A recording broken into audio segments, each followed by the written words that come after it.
Big boss Telugu season 8 చూసుకున్నట్లయితే తాజా episode చూస్తే ఆ షో మీద ఇంట్రెస్ట్ అనేది కొంచెం పెరిగిందనే చెప్పాలి. అలాగే షో మీద ఆసక్తే కాదు అంచనాలు కూడా భారీగా పెరుగుతున్నాయి. ఎందుకంటే ఆ వచ్చేటువంటి టాస్కులు కావచ్చు, వీళ్ళ బిహేవియర్ కావచ్చు, వీళ్ళ మాటలు కావచ్చు, వీళ్ళు పడుతున్న గొడవలు కావచ్చు, అన్నీ కూడా ఆటను కొంచెం ఇంట్రెస్టింగ్గా మారుస్తున్నట్లుగా కనిపిస్తుంది అనమాట. ఇంకా తాజా ఎపిసోడ్కి సంబంధించి సోనియాని నిఖిల్ ఆ రెడ్ ఎగ్ ఇచ్చి కంటెండర్ చేశాడు చీఫ్ కోసం.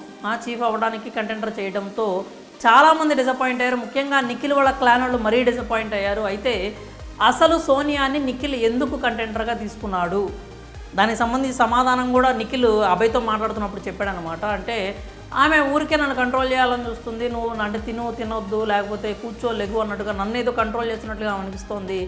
ముఖ్యంగా చీఫ్ నేను కాబట్టి నన్ను ఎక్కువ పాయింట్అవుట్ చేస్తుంది. ఆమెను కూడా చీఫ్ అవ్వని చూద్దాం, ఆమె కూడా చీఫ్ అయితే ఆమెకు కూడా తెలుస్తుంది కదా ఇంతమందిని మేనేజ్ చేయడం ఎంత కష్టం అనేది. అప్పుడు ఆమెకు అర్థమవుతుంది నేను ఎంత స్ట్రగుల్ అవుతున్నానో, నేను ఎలాంటి ఒక జోన్లో ఉన్నానో, ఎంతమందిని నేను మేనేజ్ చేయాల్సి వస్తుందో అనేది ఆమెకు కూడా అర్థమవుతుంది అన్నట్లుగా నిఖిల్ అయితే చెప్పుకొచ్చాడు. కానీ అస్సలు క్లియర్ కట్గా పాయింట్ చూసుకున్నట్లయితే ఆమెని కంటెండర్గా చేయడానికి నిఖిల్ వేసిన ప్లాన్ చూసుకుంటే అంటే ఒక పోటీని తగ్గించుకోవడానికే సోనియాకి నిఖిల్ ఆ ఛాన్స్ ఇచ్చాడేమో అనిపిస్తుంది. టాస్కుల పరంగా నిఖిల్ని కొట్టేవాళ్ళు ఎవరూ లేరనే చెప్పాలి హౌస్లో. కానీ ఛాన్స్ తీసుకోకుండా ఆ రెడ్ ఎగ్ని ఇప్పుడు నైనికకి ఇస్తే నైనిక టాస్కులు బాగా ఆడుతుంది. సీత అయితే ప్రాణం పెట్టి ఆడేస్తుంది. విష్ణుప్రియ కూడా ఎలాంటి టాస్క్ ఇచ్చినా 100% ఇవ్వడానికి చూస్తుంది. పృథ్వీ అయితే ఇంకా అసలు నిఖిల్ పృథ్వీని మన అంటే అంచనాలు కాదు మనోడి లిస్ట్లో కూడా పెట్టుకోలేదు అనమాట, పరిగణనలో కూడా తీసుకోలేదు. ఎందుకంటే ఫిజికల్ టాస్కులు తీసుకున్నట్లయితే పృథ్వీని ఆపడం కూడా కష్టం. నిఖిల్ ఓడిపోయినా కానీ ఓడిపోవచ్చేమో, అంటే చీఫ్ కావాలి కదా, చీఫ్ కావాలి అని పృథ్వీ కనుక నిజంగా ప్రాణం పెట్టి ఆడాడనుకో ఒకరు గెలిస్తే.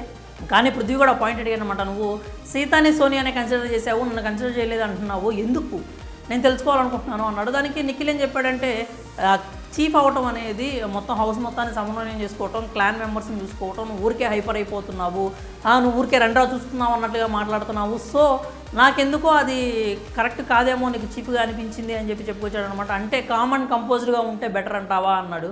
కామన్ కంపోజ్డ్గా ఉంటేనే బాగుంటుందని నేను ఆ పాయింట్ ఆఫ్ వ్యూలోనే నేనైతే వీళ్ళని సెలెక్ట్ చేసుకున్నాను అని చెప్పి నిఖిల్ అయితే చెప్పాడు. ఆ తర్వాత నిఖిల్ అదే విషయాన్ని మళ్ళీ వేరే వాళ్ళ దగ్గర కూడా డిస్కస్ చేశాడనమాట.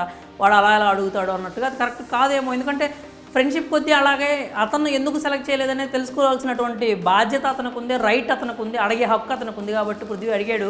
దానికి నిఖిల్ చెప్పిన సమాధానం ఓకే, బట్ అలా చెప్పడం కరెక్ట్ కాదేమో అనిపించింది వేరే వాళ్ళతో. ఇక ఓవరాల్గా చూసుకున్నట్లయితే ఆమెను ఎందుకు సెలెక్ట్ చేసుకున్నాడు అంటే సోనియా మాట్లాడటం బాగా మాట్లాడుతుంది, గొడవ బాగా పడుతుంది, ఆర్గ్యుమెంట్ బాగా చేస్తుంది. కానీ ఫిజికల్ టాస్క్ వచ్చేసరికి సోనియా తక్కువనే చెప్పాలి.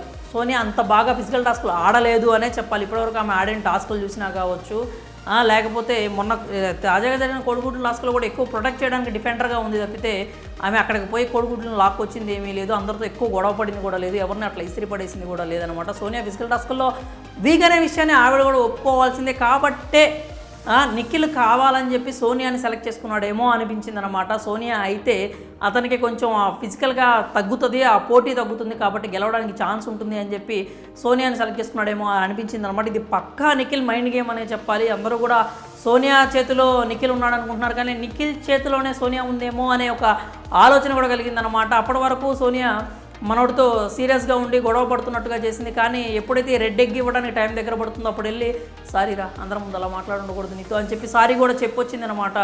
అంటే సోనియాకి తెలుసు ఎక్కడ గొడవ పడాలి, ఎక్కడ తగ్గాలి అనేది. ఆ పాయింట్ అయితే మనకు కనపడింది. సోనియా సెలెక్ట్ చేసుకోవడం వల్ల నిఖిల్ చేసిన బిగ్గెస్ట్ ప్లస్ పాయింట్ అదేనే చెప్పాలి. ఎందుకంటే ఆమె కాకుండా వేరే వాళ్ళు ఎవరైనా కానీ నైనిక లాంటి వాళ్ళు వచ్చినా, సీత లాంటి వాళ్ళు వచ్చినా ఆ టాస్క్లు ఖచ్చితంగా గెలిచే ఛాన్సెస్ ఎక్కువ ఉండొచ్చు మేబీ. కాబట్టి సోనియాని సెలెక్ట్ చేసుకోవడం వల్ల నిఖిల్కి అయితే చాలా ప్లస్ పాయింట్ అయిందనే చెప్పాలి. సోనియాని కంటెంటర్గా తీసుకోవడం అనేది మైండ్ గేమ్ అనే చెప్పాలి. నిఖిల్ గెలవడం కోసమే సోనియాని సెలెక్ట్ చేసుకున్నాడు. ఇంకా ఆమె కాకుండా ఎవరిని సెలెక్ట్ చేసుకున్నా కానీ ఏమో చెప్పలేం, ఏమైనా జరగచ్చు, గుర్రం ఎగరవచ్చు అన్నట్లు, ఏమో ఆ అవతల కంటెంటెస్ట్ గెలవచ్చేమో మనకేం తెలుసు. కాబట్టి నిఖిల్ అయితే మైండ్ గేమే ఇది. సోనియాని ఇవ్వడం వల్ల ఎలాంటి పక్షపాతం అయితే చూపించినట్టు అనిపించలేదు, మైండ్ గేమే ఆడాడు అక్కడ. మరి నిఖిల్ సోనియాకి ఆ రెడ్ ఎగ్ ఇచ్చి ఆమెను కంటెంటర్గా తీసుకోవడంపై మీ అభిప్రాయాలు ఏంటో కామెంట్స్ రూపంలో తెలియజేయండి.